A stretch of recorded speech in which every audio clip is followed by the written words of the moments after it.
Everybody, how's it going? Everybody, you got your hot drink on this chilly night. It's gonna freeze for the next few nights in Georgia. Hope our farmers are doing okay with those crops. All right, let's keep this brief. Decompression. Oh man. Do we want an update first or a decompression? Like a recap kind of thing from Thursday. Ooh, someone's here. Thanks for the thumbs up. All right. So, if y'all saw the little trailer here, I had a slideshow of like how so many people showed up on Thursday. It was a great conversation. I don't know if you had time to watch the live stream. I'm going to do my best to get you an edited, abridged version, but you know me, I get a little sidetracked and like to add comedy, and then it ends up taking forever to edit. But anyway, any questions before I dive in? I am on Facebook and YouTube because some people's stuff works better on one platform and some works better on the other. Okay, so last I checked, there are 2 cannabis bills still alive in our Georgia lawmaking process. And it was very interesting on Thursday. A couple of experts were hired to come down there. I don't know who hired them.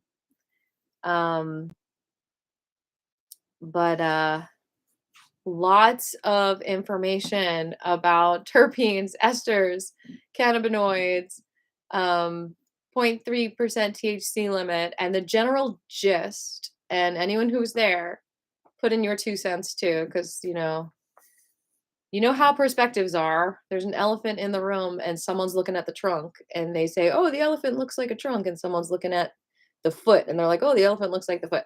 So I just have one perspective and there's a whole elephant in the room, and that can be a metaphor. Anyway, so my take on it is that there was something not quite kosher about this, as Representative Perkle called it, guardrail that he's putting around D8. There was something that was not federally appropriate. And the general gist that I got was they were totaling up all of the different cannabinoids for 0.3%, not just THC. Like somehow in the bill, the 0.3% THC limit became the 0.3% combo of everything limit. I mean, correct me if I'm wrong. And so that was an issue and they identified it, and I'm pretty sure they're going to correct it. It sounded like they were going to correct it. And Senator Summers asked, and isn't the percentage being raised to 1%? And by the way, I'm talking about HP 458 for anyone who doesn't know. And the link to the bill is in the description, both on Facebook and YouTube. And both experts said, we don't want to go into that, but I do know that the Farm Bill is introducing a 1%, or at least they're intending to introduce a 1% limit on THC. But that's getting ahead of ourselves anyway, but it was good that it was brought up because there's awareness that, okay, this 0.3% THC limit is harsh. Something Chairman Kauser kept bringing up, and I do encourage y'all to watch the hearing. It's only an hour, but, why not? Why not know what they know? Because knowledge is power, right? And know what they don't know so that you can educate. So Senator Kauser kept bringing up, like, is this dangerous for children? And I'm a little bit embarrassed because I was like right behind Representative Perkle because he decided to present the bill sitting in front of the crowd. And like, I was kind of making facial expressions in disgust sometimes. And I wish I didn't. But anyway, everyone reacted when he was like, oh, a kid can just walk up into any store and buy these products. And yeah, it's true for hemp granola, But everyone was like, "That's not true." And Senator Cowsert was like, "Calm down, you'll get your turn to talk." So there was a lot of questions like, "Is this safe for children?" And I think it was Anthony. Was that his name? He had a great answer, and he just went into how it just needs to be supervised and it's being used for seizures and all this stuff. Um, Anyone else who was there want to put in their 2 cents? By the way, hello, Ben. Thank you for saying hi. I don't see any comments. Facebook always gives me this like, your resolution is not high enough, but say lovey, doing the best I can. Recap. Just a lot of people who owned, CBD stores, hemp stores, giving people medicine, cannabinoid extractions.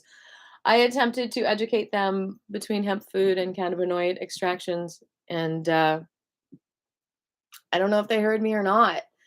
My main thing was also I decided I would just say education is key. Because I don't know if you all know, but if you have too much nutmeg, you will die. So are we going to ban nutmeg? No. Hey, Yard Call, what's up? Yes, I agree. Like tomatoes. Um, so education is key. So I gave them this whole educational resolution. Oh, I should post it on Facebook.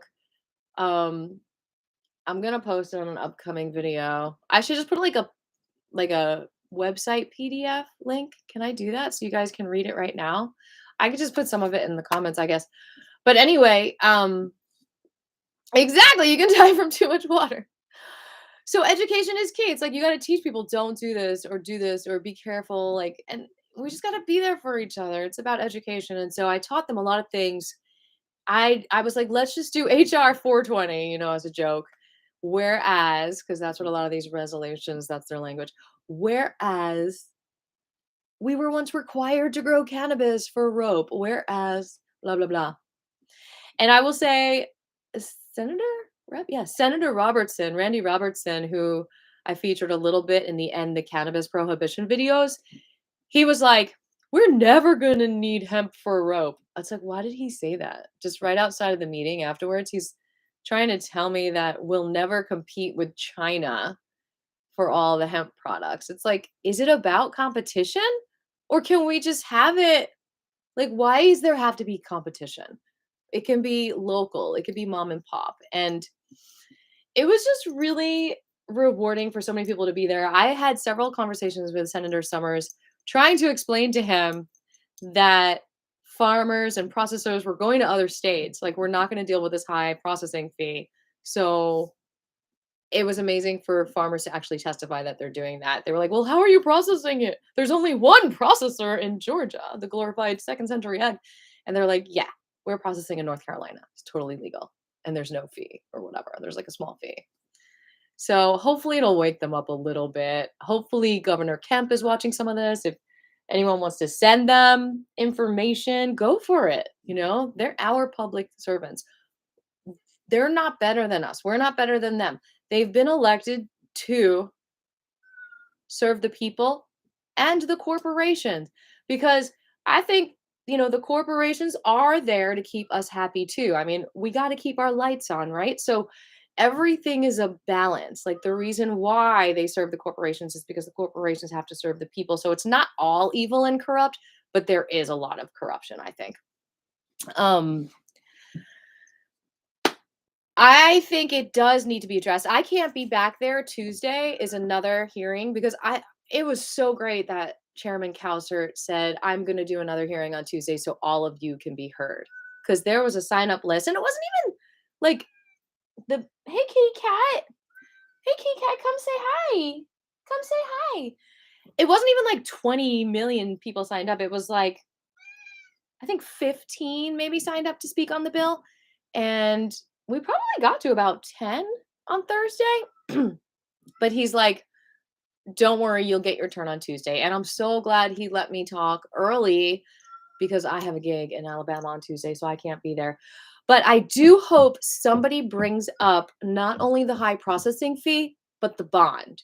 Because what they did with the bond is they brought it down to 50,000. Now, the reason why it was raised to 300,000 the last time they actually dealt with the bill, they didn't do anything in 2022. Like, they tried to get this hemp bill passed the very last second, right before crossover, which was the 650 Florida bill that they modeled it after, like 650 for the fees for everyone. But and I haven't been able to stomach doing a review video on it because I just could not believe that they didn't address it at all. But Gary Black was like, "Oh, we still need millions of dollars. We can't lower it to 650, blah blah blah." So they didn't do that. They didn't do anything in 2022. But in 2021, we raised the bonds to 300,000. A bunch of us went in there and lowered finally the processing fee from 50,000 to 25,000, which is still ridiculous, redonkulous. Especially because the original bill, it was 10,000, and John Corbett did work hard to get it that low. And then Tyler Harper and some other folks were like, let's make it higher. Why? Well, Second Century Ag is in Tyler Harper's district and Representative Purple. So I'm probably going to get in trouble for saying this, but I was so happy to see so many other processors and farmers kind of put them in their place, because they've been talking to the legislators, and the legislators have been thinking that they're the bee's knees. Like, everything they're saying is everything they need to know. And there was so much more to share from everyone else. Like, they are not the monopoly here in Georgia, because it is a free country and we can grow hemp in every state, and we don't have to be limited by Georgia guardrails because we have freedom. But bump. So the reason why the bond was lowered to 50,000 is because these big processors don't want to pay the farmers money. This is how it works. They partner with the farmers. They get a bond. If they don't pay the farmer calls on the bond so that they get paid from the bond if the processor doesn't have the money. So if they lower it to 50,000 and they owe a farmer 100,000, then the bond's not going to pay them 100,000. The farmers won't get their money. So we want to protect the farmers. So many farmers were screwed in 2020. So many hemp farmers by the processors, who all of a sudden had to pay $15,000 more to renew. Probably a lot of them didn't, because they already didn't from the 50,000 raise. But anyway, because of that, they couldn't afford to pay the farmers, and the farmers got screwed, and they're still sitting on it. So we want to support the farmers here in Georgia, lower the processing fee. Come on up, say hi to everyone. No? Why not? I gotta drink this matcha. Any other questions about HB 458? Where are you going, you cutie pie? Come and say hi right now, because everyone loves you. No comments on Facebook, just checking because I'm living on YouTube. There's more people there. I'm going to shoot the YouTube link in the Facebook comment section. It is on, like, I did post it in other places on Facebook. You could find it, but just so it's easy for everyone. Because Facebook is really tricky navigating sometimes, especially on your phone. If that link doesn't work, let me know. So yeah, so that is the decompression of it all. Hold on. I got to get this kitty cat a hug.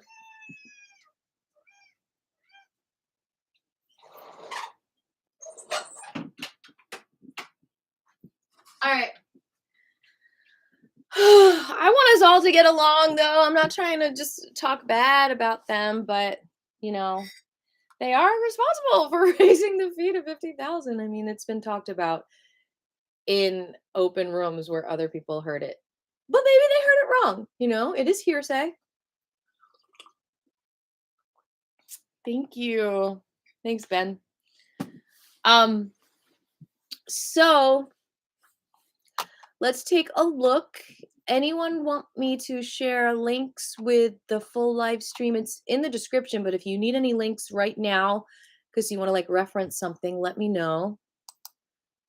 I'm I'm just so proud of everyone who's doing it. And I'm so grateful for all the farmers in all of America who are bringing this seed, this plant back into our soil, cleaning our air, cleaning our water. It is a hemp revival, and it's exciting. These are exciting times to be alive, y'all. I feel like humanity is coming back into balance with our DNA, our belief systems, our fresh water. We got to clean that water. We got to clean our bodies. Thanks for the thumbs up. Y'all are rocking it. And you know what? I am going to shamelessly ask for donations while we've got a few people on here. Don't feel like you have to, but I'm going to just put it out there. I have a donation page, but I'm just going to stick my Cash App here. And I want to thank all the Patreons who are really helping me get by. And if you want to be a Patreon, just do like a monthly thing, then you get little perks, little behind the scene video. So links. Anybody want a link of the bill? Does anyone? Okay, so what I'm going to do now is go to the legislation site, which is www.legis.georgia.gov. And I am going to put HB 458 in here, and it says it's in regulated industries, which we know, but I just want you guys to have the link so you can keep up with it, which is, like I said, in the description. So you can always go back to that. Thanks for the thumbs up. Please subscribe too. If you're not subscribed on YouTube, just pop over for a second. If you're living on Facebook, all my subscribes on YouTube help all the algorithms and all that stuff. Everything helps. I think I made like $3 on a video because it just got like 500 views. So it's like I guess it's like $1-ish every 200 views or something, depending on how many people watch ads. So just watching the videos helps me out. I appreciate it. And let the ads run. Okay. So here we are, and I want to see, I think, is it 197? What's going on with 197? Wesley's Law, HB 197.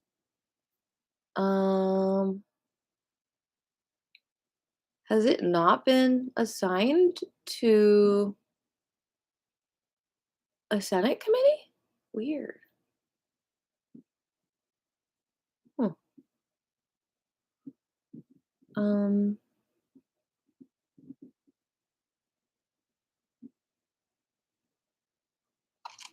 See, look at this, Egyptian American Day. It's a resolution.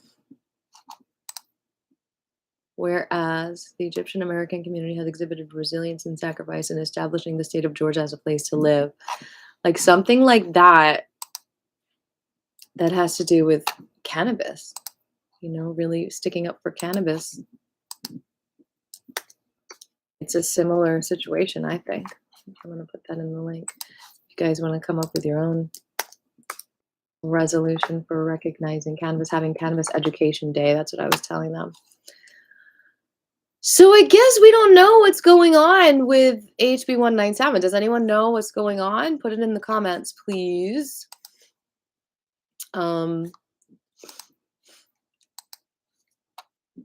It has not been assigned to a committee, and that's not good news because what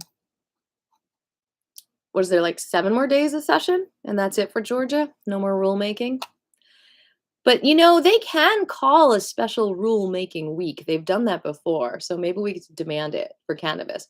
We need Cannabis Education Day. No! And there is Hemp History Week. I think that's federally recognized.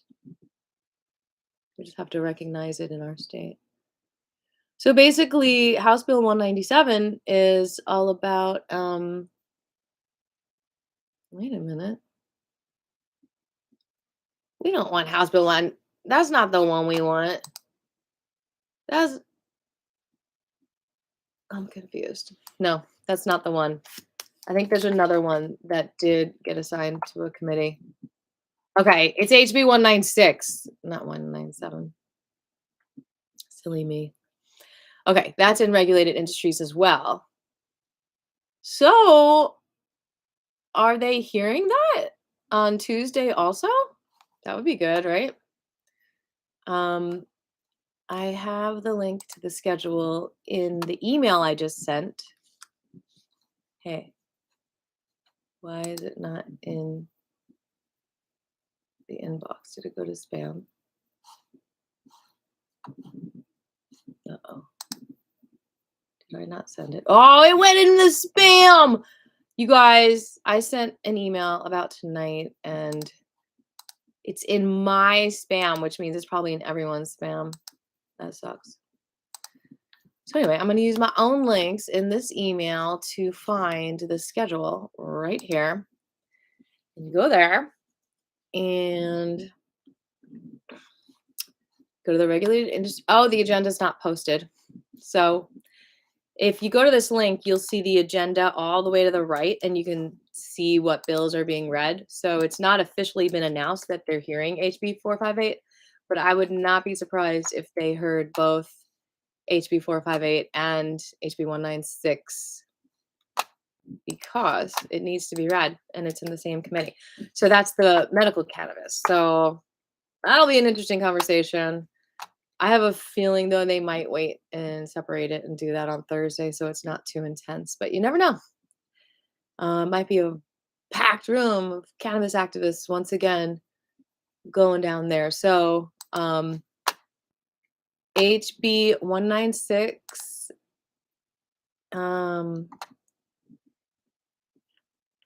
Let's see. The vote on the House was 170 yes, and there were like 10 no's and envies and excuses.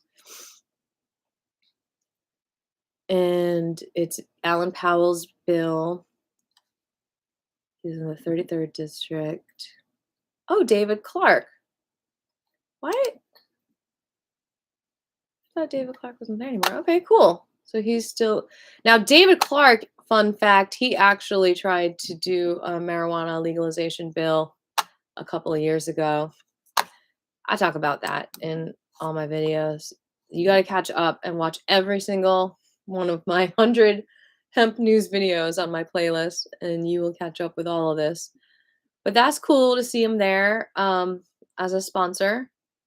And it's basically to expand the medical cannabis access in Georgia to have more processors, because I think there's like maybe 3 or 4 allowed now. I don't know. I'm not following that as much as I should be so I can educate everyone, but c'est la vie. All right, you guys. So I think that is enough of the recap and the decompression and where we're at. I'm trying to get the news sources to cover it. Have they covered it? I wrote to one person, but 11 alive. Have they covered it? Have y'all seen this on the news at all? Georgia cannabis, anything? Georgia hemp, anything?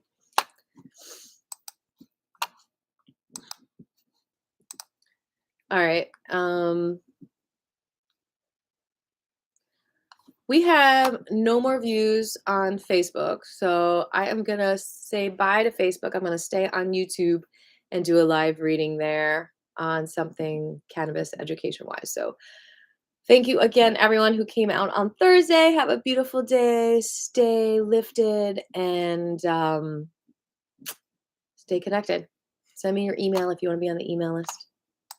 All right, so I'm going to stay on the YouTube and do a live reading for you all about cannabis because there's so many interesting things to learn about. I've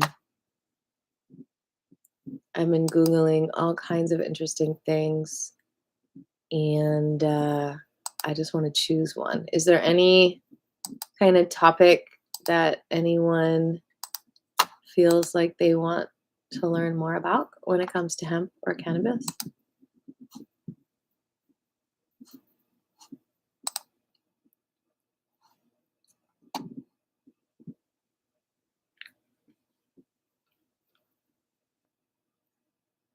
I like looked up the cost of harvesting broccoli in 2017, and that's an interesting read too. Like all these things involved in irrigating it and pest management, um, labor, equipment operation. I mean, really, the cost study analysis is quite an art in itself because it helps you to manifest what you're manifesting when you calculate it all. So you can get your loans, and then you also calculate, your harvest and your production and all that jazz.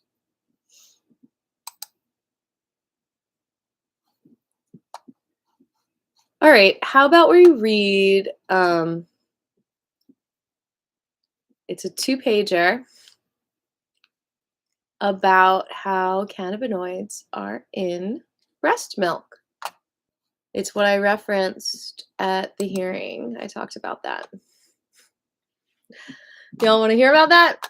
I will put the article link so you can read along.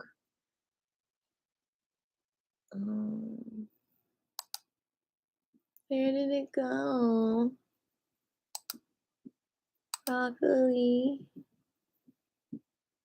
Broccoli. There it is. All right.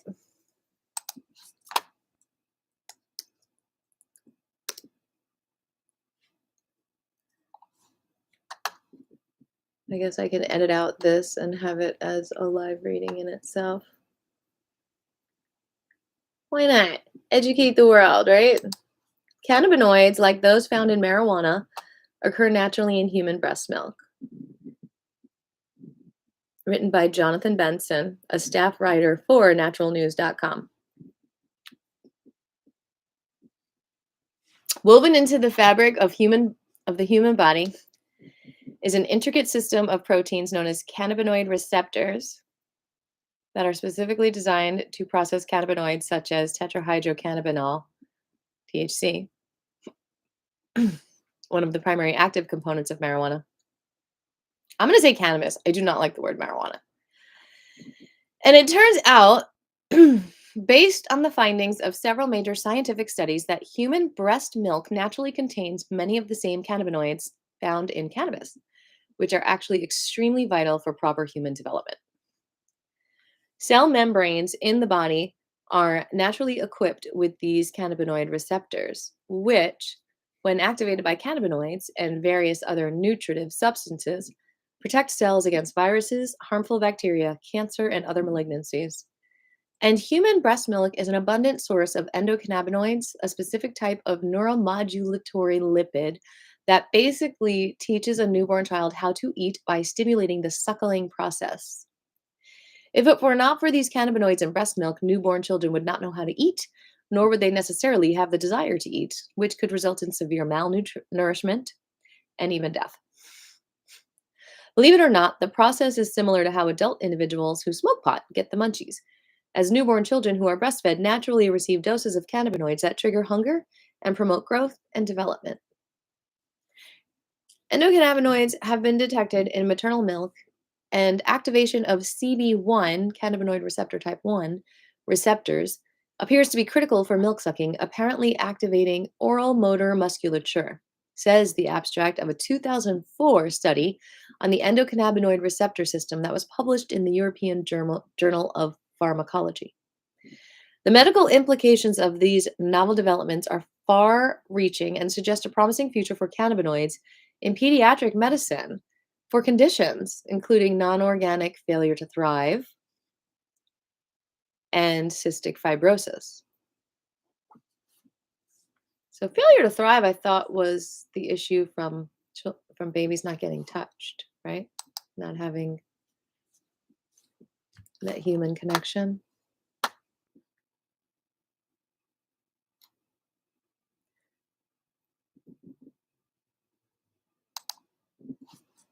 Okay, studies on cannabinoids in breast milk help further demystify the truth about cannabis. There are 2 types of cannabinoid receptors in the body. The CB1 variety, which exists in the brain, well, it exists all over the central nervous system, and the CB2 variety, which exists in the immune system and throughout the rest of the body. Each one of these receptors responds to cannabinoids, whether it be from human breast milk in children or from juiced cannabis, for instance, in adults. I love juicing cannabis. This essentially means that the human body was built for cannabinoids, as these nutritive substances play a critical role in protecting cells against disease, boosting immune function, protecting the brain and nervous system, and relieving pain and disease causing inflammation, among other things. And because science is finally catching up in discovering how this amazing cannabinoid system works, the stigma associated with cannabis use is thankfully in the process of being eliminated. I mean, there's always going to be a stigma, kind of like, alcoholism. People are going to see it like that. But yeah, there's even a patent on cannabidiol for being a neuroprotectant. So these are all neurotransmitters, neuroprotectants.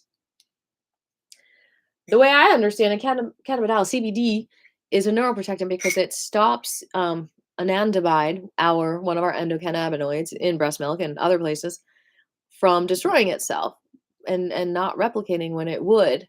And so the CBD is like, no, keep replicating, keep on feeling that bliss molecule. So it doesn't bind to a CB1 or CBD receptor like THC does, and beta caryophyllene, which is a dietary cannabinoid from broccoli. And, there's other cannabinoids that bind to it, not just our endocannabinoids and THC.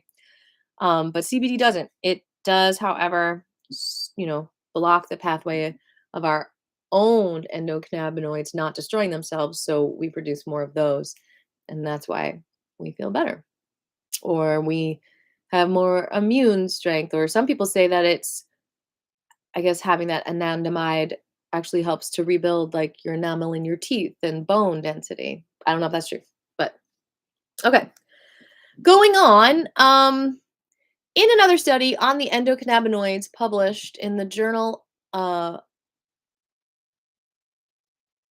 Pharmacological Reviews back in 2006, researchers from the Laboratory of Physiologic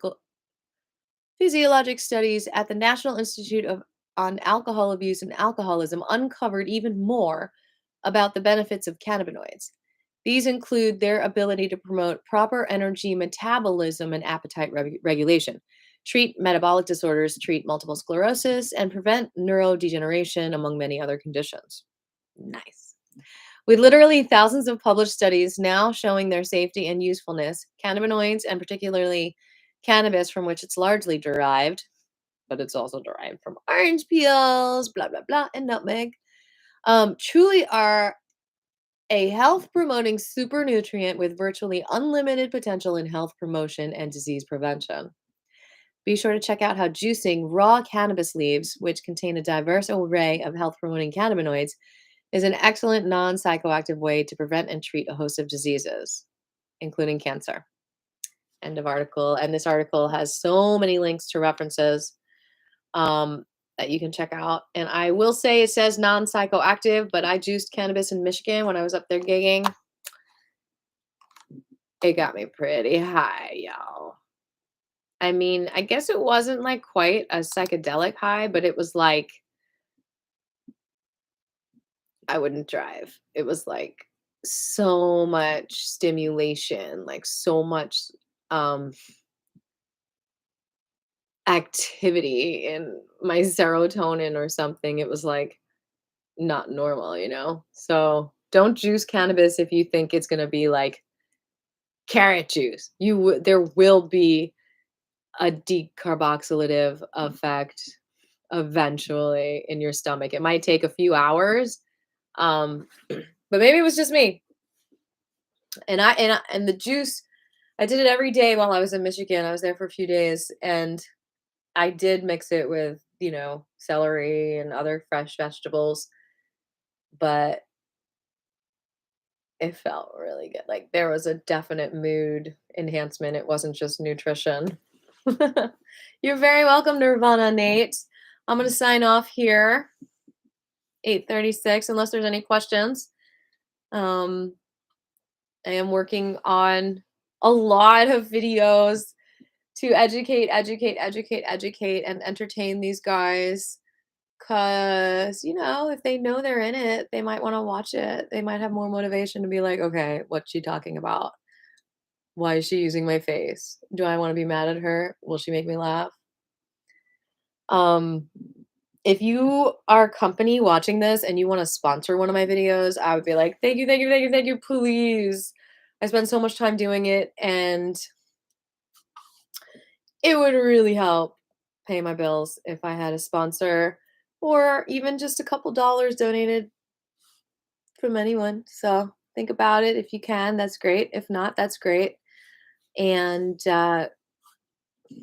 keep on celebrating cannabis. It's exciting. It's returning to us. Our relationship to it is changing for the better. The relationship of cannabis with our earth is returning, with our bees, with our creatures. The grasshoppers are loving it a little bit too much, I hear. Little wormies are loving it quite a bit. um,